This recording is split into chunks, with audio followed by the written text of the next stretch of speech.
सावन के महीना पावन है लगे धनिया चले न तय बाबा के दुआर। सावन के महीना पावन है लगे धनिया चले न तय बाबा के दुआर। अगे हुई तो लालनवा तू धरन धियानवा पूरा होई तो दिल के यारमा।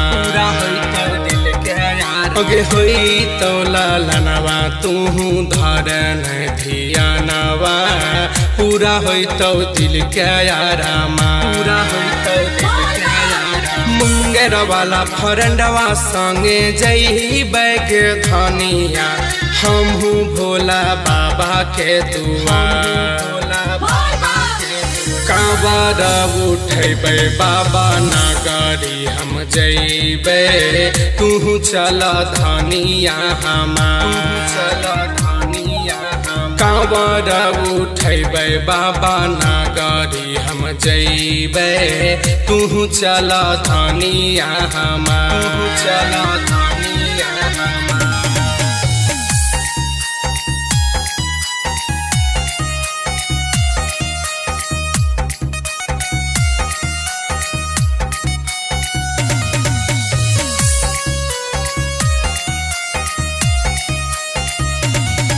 दिन टेंगा से चली हमहू जइबे गे धनिया उहे मिलते यारवा हमार।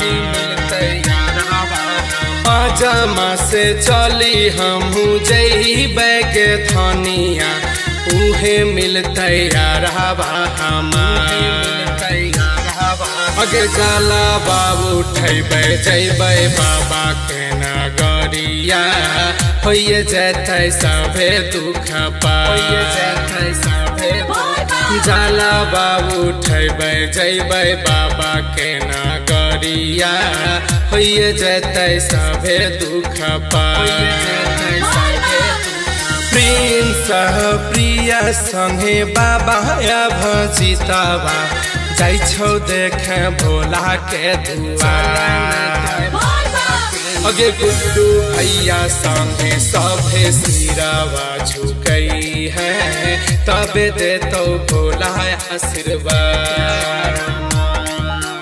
गुड्डू भैया संगे सभे सिरवा झुकई है तबे दे तो भोला आशीर्वाद।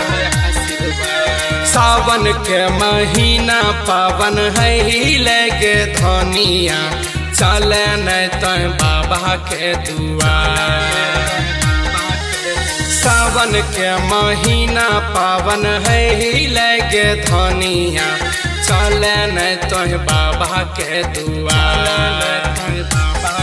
अगे हुई तो लालनवा तू धरन धियानवा के पूरा होई तो दिल के यारमा।